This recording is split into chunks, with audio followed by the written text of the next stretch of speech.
بسم اللہ الرحمن الرحیم۔ السلام علیکم دوستو، دنیا بھر کی خبروں میں آج آپ سنیں گے، لیکن اس سے پہلے اگر ہو سکے تو لائک اور سبسکرائب کا بٹن ضرور دبا لیں۔ شکریہ۔ جیسا کہ ہم جانتے ہیں کہ صوبہ خیبر پختونخوا کے علاقے جنوبی وزیرستان کے صدر مقام وانا میں کیڈٹ کالج میں پیر کی شام لگ بھگ 5 بجے داخل ہونے والے چاروں حملہ آوروں کو ہلاک کر دیا گیا ہے۔ D G I S P R کی جانب سے وانا کیڈٹ کالج میں کیے جانے والے لگ بھگ 30 گھنٹے پر محیط آپریشن کو کمانڈ کرنے والے کرنل محمد طاہر کے بیان پر مشتمل ایک ویڈیو جاری کی گئی ہے، جس میں وہ اپنے اس حملے سے متعلق تفصیلات فراہم کر رہے ہیں۔ کرنل طاہر بتاتے ہیں کہ 10 نومبر کو 5 شدت پسندوں نے کیڈٹ کالج وانا پر حملہ کیا تھا۔ انہوں نے بتایا کہ پہلے انہوں نے خودکش دھماکہ کیا، جس کے بعد 4 شدت پسند کیڈٹ کالج میں داخل ہوئے۔ وہ افغان خوارج تھے۔ دوستو، یہ بھی یاد رہے کہ افغان حکومت یعنی طالبان نے اس حملے پر دکھ کا اظہار کیا ہے، جبکہ کالعدم تحریک طالبان یعنی T T P L Pakistan نے اس حملے سے لا تعلقی کا اظہار کیا ہے، جبکہ وفاقی وزیر داخلہ محسن نقوی نے الزام عائد کیا ہے کہ اس حملے میں افغانستان براہ راست ملوث ہے اور یہ کہ کیڈٹ کالج میں موجود شدت پسند افغانستان میں رابطے میں تھے۔ حملہ آوروں نے پہلے طلبہ کو یرغمال بنانے کی کوشش کی، لیکن فورسز نے بروقت کارروائی کرتے ہوئے اس کوشش کو ناکام بنا دیا۔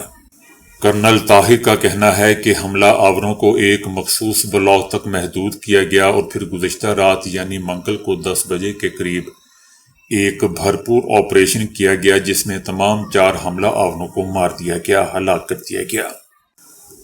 پہلے بارود سے بھری ہوئی ایک گاڑی کو کالج کے گیٹ سے ٹکرا دیا گیا، جس کے باعث گیٹ اور دیوار منہدم ہو گئی اور اس کے بعد باقی کے حملہ آور کالج میں داخل ہو گئے۔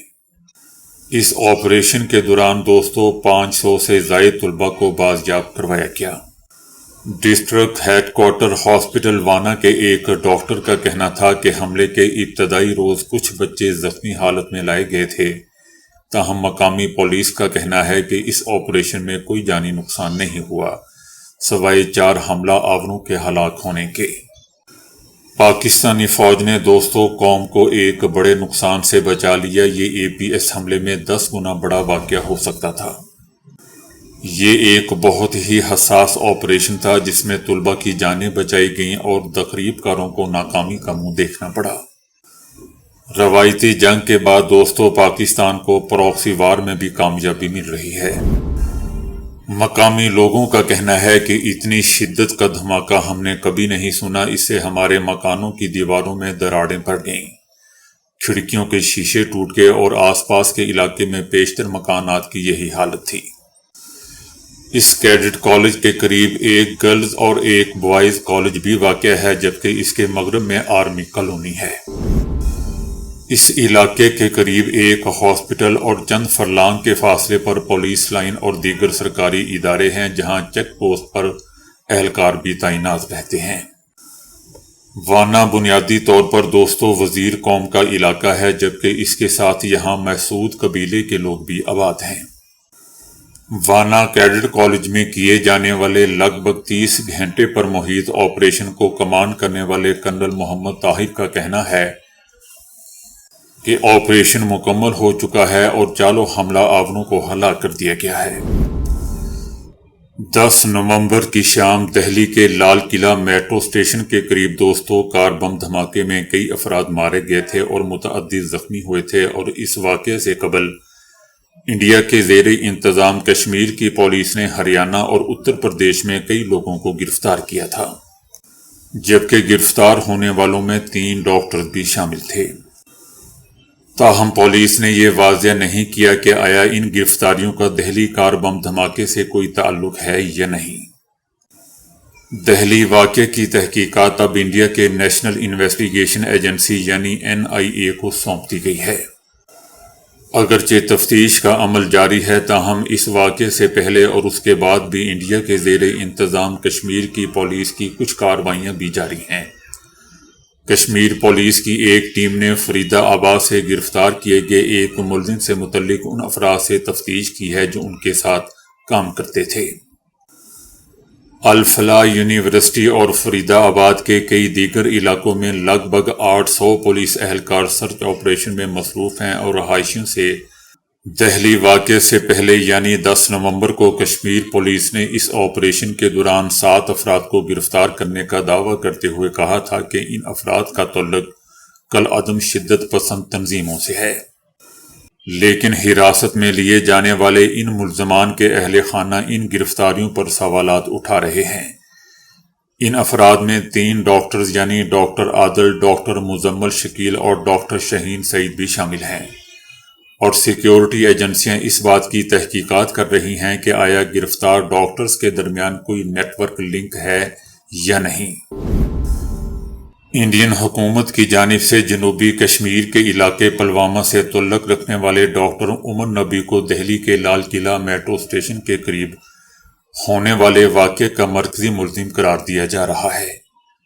ان کے اہل خانہ نے اس پیش رفت پر صدمے کا اظہار کرتے ہوئے دعویٰ کیا ہے کہ ڈاکٹر عمر بے قصور ہے اور گزشتہ کئی مہینوں سے اپنے کام میں مصروف تھے۔ تحقیقاتی اداروں کے افسران کا کہنا ہے کہ 34 سالہ ڈاکٹر نبی محمد وہ شخص ہیں جو مبینہ طور پر ہنڈائی کمپنی کی وہ i20 کار چلا رہے تھے جو لال قلعہ میٹرو اسٹیشن کی پارکنگ کے قریب پھٹ گئی۔ انڈین تفتیش کاروں کا کہنا ہے کہ ہم دھماکے میں استعمال ہونے والی کار اور فرید آباد سے گرفتار ہونے والے افراد کے درمیان تعلق کی کوشش کر رہے ہیں یا تعلق بنانے کی کوشش کر رہے ہیں، یہ کہنا چاہیے۔ تعلق ڈھونڈنے کی کوشش نہیں بلکہ تعلق پیدا کرنے کی کوشش کر رہے ہیں۔ اصل میں دوستو ان کو ایسا کہنا چاہیے، اپنی نالائکیاں دوسروں پر تھوپ دیتے ہیں۔ پہلے دوستو بتایا گیا تھا کہ سیکٹر 56 فرید آباد کے علاقے سے ملنے والا دھماکہ خیز مواد شادی پر چلانے والے پٹاخوں کا خام مال ہے۔ اب اسی پٹاخوں کے مال کو تخریب کاری سے جوڑنے کی کوشش کی جا رہی ہے۔ لوگوں کے سامنے سچے ہونے کے لیے دوستو ہر دنیا کی ہر ملک کی پولیس ایسا ہی کرتی ہے۔ دوسری جانب کشمیر پولیس کا کہنا ہے کہ 7 نومبر کو ڈاکٹر عدیل احمد کو سہارنپور سے گرفتار کیا گیا تھا اور ان کے آدھار کارڈ پر کشمیر کے ضلع کا پتہ درج ہے۔ یہ گرفتاری سہارنپور کے ایک مشہور ہاسپٹل میں عمل میں لائی گئی تھی۔ پولیس نے ان پر الزام لگایا ہے کہ انہوں نے شدت پسندوں کی حمایت میں پوسٹر لگائے تھے۔ اس سے پہلے پولیس نے ہریانہ کی الفلاح یونیورسٹی میں پڑھانے والے ڈاکٹر مزمل شکیل کو بھی گرفتار کیا۔ پولیس نے دعویٰ کیا کہ ڈاکٹر مزمل شکیل سے قابل اعتراض مواد برآمد ہوا ہے۔ پولیس کمشنر نے دعویٰ کیا ہے کہ مزمل الفلاح یونیورسٹی میں پڑھاتے تھے۔ ان کے قبضے سے ایک کلاشنکوف رائفل، ایک پستول اور ایک ٹائمر برآمد ہوا ہے۔ دوستو یاد رہے کہ ان تینوں ڈاکٹرز کو پہلے گرفتار کیا گیا تھا، دھماکہ اس کے بعد ہوا تھا۔ پولیس نے دعویٰ کیا ہے کہ یہ سب تخریب کاروں کی حمایت میں پروپیگنڈا کر رہے تھے، نوجوانوں کو اکسا رہے تھے اور تخریب کارانہ سرگرمیوں کے لیے رصد کو متحرک کر رہے تھے۔ کشمیر پولیس نے یہ بھی دعویٰ کیا ہے کہ چھاپوں کے دوران کئی ڈیجیٹل ڈیوائسز، پوسٹرز اور الیکٹرانک ریکارڈ برآمد کیے گئے ہیں، جس سے صاف ظاہر ہوتا ہے کہ ملزمان کالعدم تنظیموں کا نظریہ فروغ دے رہے تھے۔ لیکن دوستو یاد رہے کہ اس سے یہ بھی صاف ظاہر ہوتا ہے کہ ہمیشہ سے پولیس ایسے ہی کرتی آئی ہے اپنے آپ کو بچانے کے لیے۔ آج کی پولیس کے کسی بھی دعوے کو ایک چھوٹا سا بچہ بھی جھٹلا دیتا ہے، کیونکہ پولیس ہمیشہ سے اپنے آپ کو بچانے کے لیے ایسی کارروائیاں ہمیشہ سے کرتی آئی ہیں۔ صدر ٹرمپ نے اپنے موقف پر پھر یو ٹرن لیا ہے۔ ان کا کہنا ہے کہ غیر ملکی طلباء امریکہ کے لیے اچھے ہیں۔ دوستو لگتا ہے کہ امریکہ کی اسٹیبلشمنٹ جان بوجھ کر ایسے بندے کو اوپر سیٹ پر لے کر آئی ہے تاکہ دنیا کو وہ پاگل کر سکے، لوگ ایک دوسرے کو ٹکرے ماریں اور اپنے بال نوچ سکیں۔ صدر ٹرمپ نے اپنے سابقہ میک امریکہ گریٹ اگین پالیسی کے برعکس ایک نیا موقف اختیار کرتے ہوئے کہا ہے کہ غیر ملکی طلباء امریکی تعلیمی اداروں اور معیشت کے لیے بہت ہی فائدہ مند ہیں۔ ان کا کہنا ہے کہ بیرون ملک سے آنے والے طلباء امریکی جامعات یونیورسٹیوں میں مالی ڈھانچے کو مضبوط رکھتے ہیں، ان کے بغیر درجنوں تعلیمی ادارے بند ہونے کے خطرے سے دوچار ہو سکتے ہیں۔ اگر غیر ملکی طلباء کی تعداد میں بڑی کمی کی گئی تو امریکی یونیورسٹیوں کا آدھا نظام تباہ ہو کر رہ جائے گا۔ صدر ٹرمپ کا کہنا تھا کہ امریکہ میں چائنا سمیت مختلف ممالک کے طلباء زیر تعلیم ہے اور اگر ان کی تعداد محدود کر دی گئی تو نہ صرف تعلیمی اداروں بلکہ معیشت کو بھی نقصان پہنچے گا۔ ان کا کہنا تھا کہ غیر ملکی طلباء فیس قیمت میں مقامی طلباء کے مقابلے میں دگنی رقم ادا کرتے ہیں، اس لیے یہ نظام امریکی یونیورسٹیوں کے لیے مالی طور پر بہت اہم ہے۔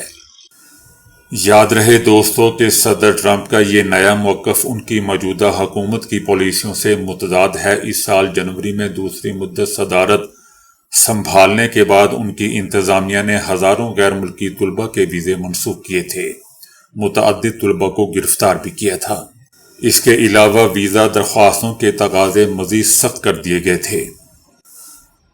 صدر ٹرمپ کی انتظامیہ نے ہارورڈ سمیت کئی بڑے امریکی تعلیمی اداروں کو بھی نشانہ بنایا تھا۔ ان پر غیر ملکی طلباء کے اندراج کے حوالے سے قاعدوں کی خلاف ورزی کا الزام بھی لگایا۔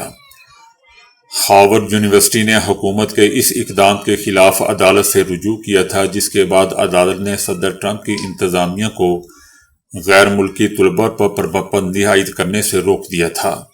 تاہم حکومت نے اس فیصلے کے خلاف اپیل دائر کر رکھی ہے۔ بھارت کے وزیر اعظم مودی نریندر نے کہا ہے کہ 10 نومبر کے حادثے نے پورے ملک کو گہرے صدمے میں ڈال دیا ہے۔ مودی نریندر کا کہنا تھا کہ وہ پوری رات حادثے کی جانچ میں مصروف سبھی ایجنسیوں کے ساتھ رابطے میں رہے اور ضروری احکامات دیتے رہے۔ مودی نریندر نے دوستو واضح الفاظ میں کہا کہ اس سازش کی گہرائی تک پہنچنے کے لیے سبھی وسائل لگائے جائیں گے اور اس کے پیچھے کے سازش کرنے والوں کو بخشا نہیں جائے گا۔ یاد رہے دوستو کہ دہلی میں لال قلعہ کے پاس کار میں دھماکے کی شدت اتنی خطرناک تھی کہ وحشت ناک تھی کہ آس پاس موجود دیگر گاڑیوں اور لوگوں کے بھی پر کھچے اڑ گئے۔ اب تک اس حادثے میں 12 لوگ مارے جانے کی اطلاعات ہیں۔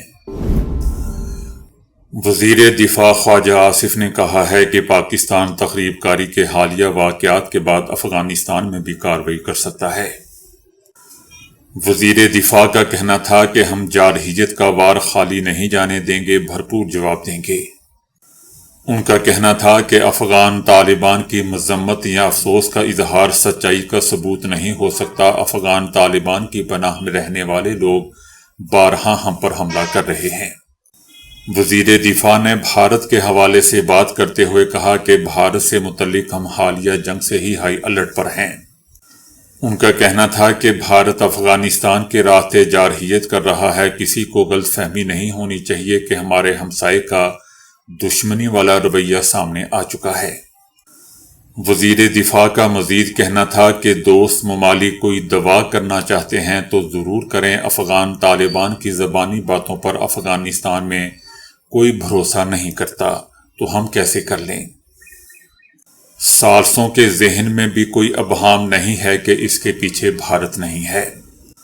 وزیر دفاع کا مزید کہنا تھا کہ افغانستان میں بھارتی قونصلیٹ سے تخریب کاروں کو پیسے ملتے ہیں۔ افغانستان سے متعلق دستیاب تمام سفارتی آپشن استعمال کریں گے۔